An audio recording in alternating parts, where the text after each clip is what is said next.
Hello, Aries! Ito yung mga posibleng paparating sa'yo sa month of October. Okay.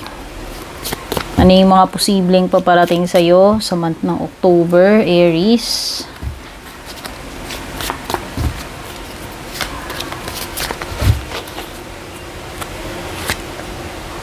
Basket.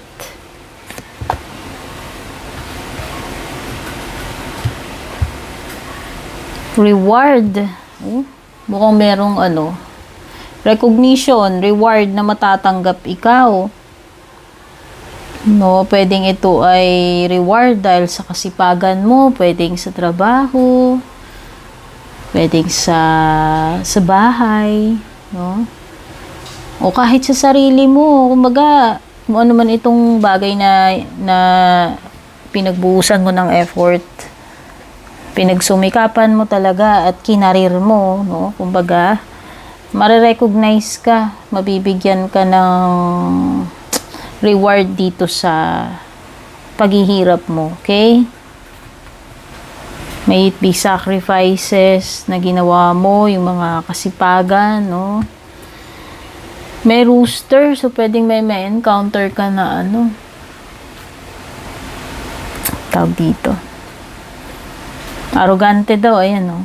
May pagkamayabang, arrogante na person, no? Hindi mo to dapat makakama cross. Pero so, ibig sabihin, kung hanggat maaari na kaya mong iwasan itong person na to, iwasan mo. Okay? Posible na magkaroon kayo ng clash o conflict.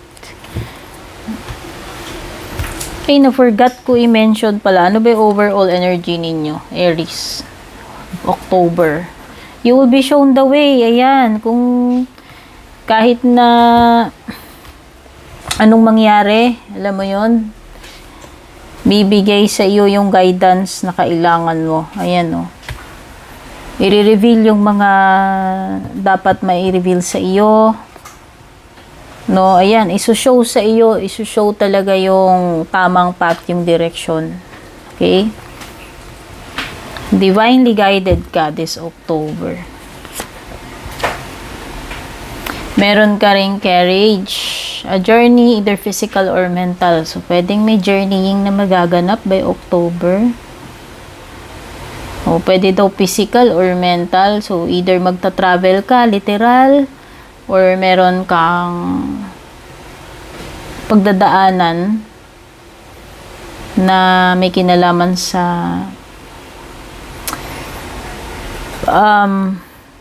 may kinalaman sa experience or magigain ka ng knowledge kasi mental siya no? So pwedeng +1 ito sa mga lessons learned, pwedeng spiritual, pwedeng mga lessons learned sa experience, kumbaga, no? +1 sa experience.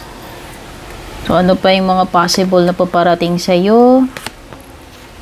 Barrel. You feel something is lacking in your life, perhaps love, money, or goals. So, merong scarcity or pagiging empty pagdating sa area ng love, sa kaperahan, or pagdating sa achievement. Meron ka ring tower, solid foundation, success with effort. As long as magko-continue ka and ipupush mo itong mga goals mo, hindi malayo na magtagumpay ka dito. Hindi malayo na ma-achieve mo yung goal mo, maging successful ka this October. So, keep that in mind, Aries. Meron ka ring ladder. O, ayan aakyat ka sa ladder So, ibig sabihin, may pagle-level up, may success, may achievement, no? As long as nga na nag-e-effort ka daw, o diba, magkatugma yung dalawa. So, maliwanag na merong success na paparating sa'yo. May it be maliit o malaking success. Ang importante, merong success na ma-achieve mo dahil sa iyong effort.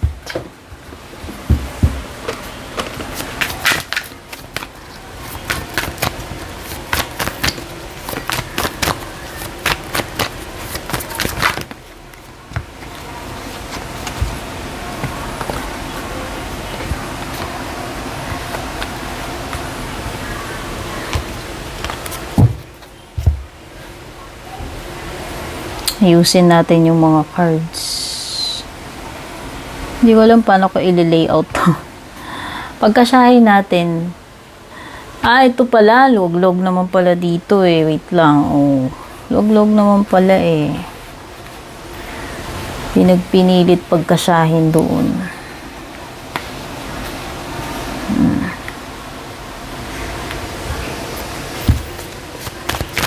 Mukhang may celebration din ako nakikita, oh. Kung ano man yan, ayan, you have the 3 of Cups. So, ito ay, matatag na samahan, whether friendships man yan, sa business, ayan, celebration. Meron kang dapat ipag-celebrate. Pwedeng may okasyon o achievement, no? Malay mo, promotion yan, o may kinalaman sa business mo. Basta meron kang dapat ika-celebrate itong October. And pwedeng may makakadeal ka na water sign. Okay? May Emperor. Pwedeng energy mo lang yan. Water sign, Cancer, Scorpio, Pisces. Pwedeng meron kang kaparehong fire sign, Aries. Or pwedeng ikaw ito. Kasi directly, ikaw ang nagre-represent kay Emperor. So, possible na magkakaroon ka ng leadership role o promotion. Ayan. Ang ganda. Okay? So, nangangamoy promotion dito. And good news pagdating sa travel, sa business, sa career. Ayan. Expect mo na may magagandang changes. No? Pagdating dito sa mga areas na binanggit ko, may movement. Okay? May movement dito. So, sana itong pag-usad mo ay tuloy-tuloy, sana positibo at success talaga yung patutunguhan mo with the Knight of Wands. So, kung ano mang direction yung tatahakin mo, ayan you will be shown the way, Aries. At mukhang magiging maganda naman itong October mo. Magiging clear sa iyo yung dapat mong tahakin. No? Kasi bibigyan ka ng guidance ni Universe. No? Ng iyong mga angels. Okay? So, I see you, Aries, na you are moving towards your success, your goals with the Knight of Wands. Okay? So, magandang indication. Ayan, oh. Ito na yung pinapangarap mong position, eh. Kung hindi man ma-achieve mo to by October, at least papalapit ka ng papalapit dito sa goal mo. Kung ito ay something na may kinalaman sa career mo or business. No? Papalapit ka na ng papalapit dyan. So, mag-ingat lang. Pwedeng may tendency ka na magkaroon ka ng mga dito. Yung mga pagseselosan pagdating sa love life. No? Sa jowa mo, sa asawa mo. So, yan. Pwedeng malalapitin kayo sa tampuan, selosan. No, pwedeng may makakadil ka na person, kung ito ay bago man sa buhay mong papasok, this person will be more stable kaysa doon sa past na sa previous na relationship mo. Mas emotionally matured ito, mas reliable, mas magiging siya, mas magiging kasundo mo sa tingin ko emotionally.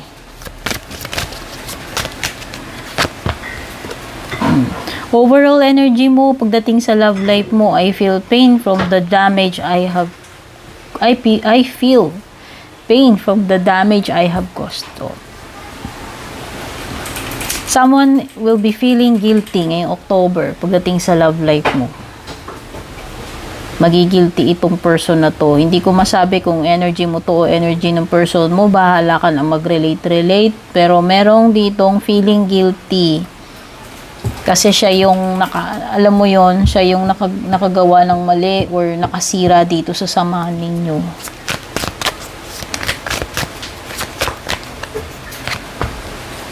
Daydreaming, I am always longing for you.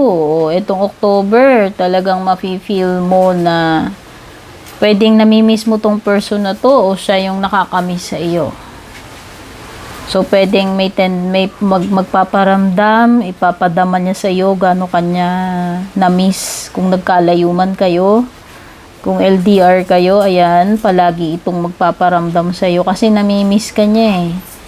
No, pwedeng iba sa inyo nagde-daydream kayo, ano yung mga possibilities ninyo nitong person na ito. No? Kung sakasakali na magkakatuluyan kayo. Okay? In terms naman ng career, kaperahan mo, Aries, etong October,